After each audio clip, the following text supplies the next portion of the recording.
नमस्कार वेलकम करुच्ची मो चैनल सान्विका वाल को।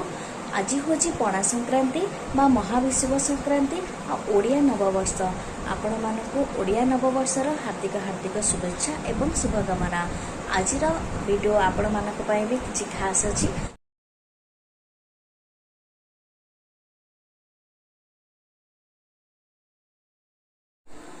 आज पणा संक्रांति रे भी आम घरे भी पणा तैयारी हम सब ठाकुर को पूजा भी हम।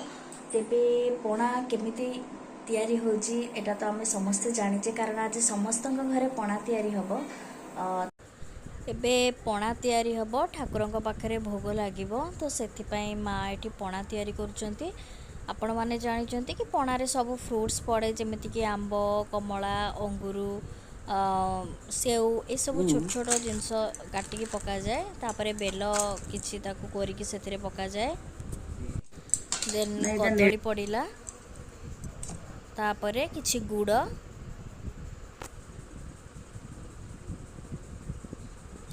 तापरे एठी अदा और गुजराती को छेचा हेकी सेथिरे पड़िबो।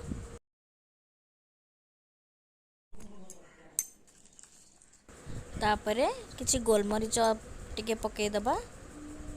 तापरे नड़िया को कोरिकी सेथिरे पका हबो।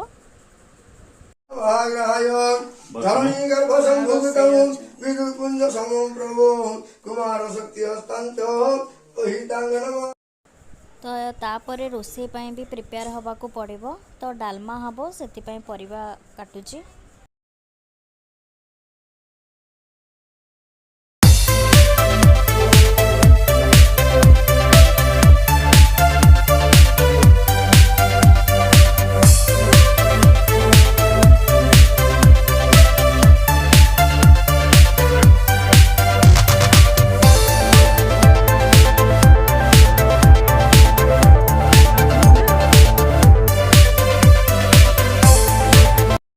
परिबा काटिकी डालमा सेपटे बसई देइछि।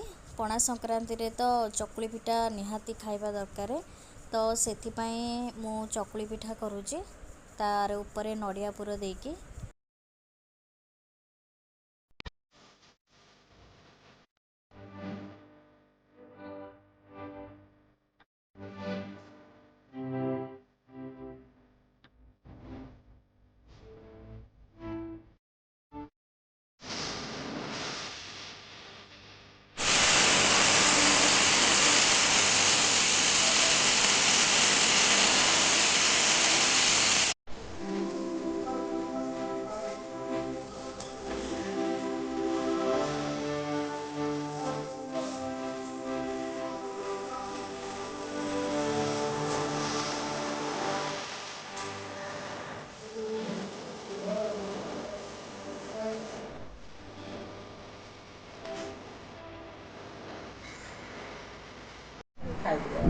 पणा सब पूजा हो सारा पर आम समस्ते घरे ग्लास ग्लास पणा पीबू।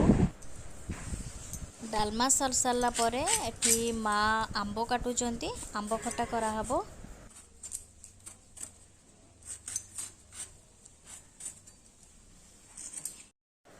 तो कड़े रे तेल पकई फुटण भृषंग पत्र पकईकी मु आंब पकईकी सेतिरे लूण आउ अल्प हलदी पकईकी ताकू भल भाबरे भाजी दबा।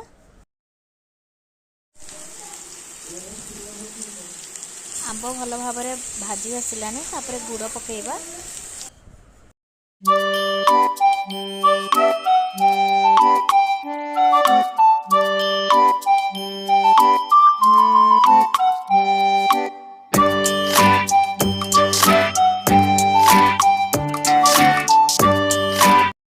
आंब खटा सरीला तापरे एटी खड़ा साग अच्छी तो ताकू भी भजा हबो। तो तेल पकईकी मु अदा लंका छेचा सुखिला लंका टिके सोरिष पकईकी साग पकईकी।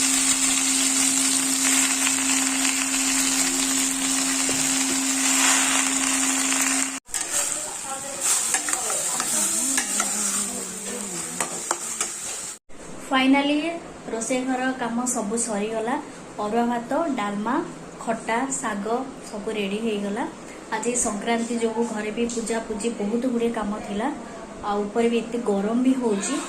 तो आज वीडियो आपको केमिति लागिला जदि भल लागिला तेबे वीडियो को लाइक करिवे शेयर करिवे और सब्सक्राइब करिवे। नमस्कार।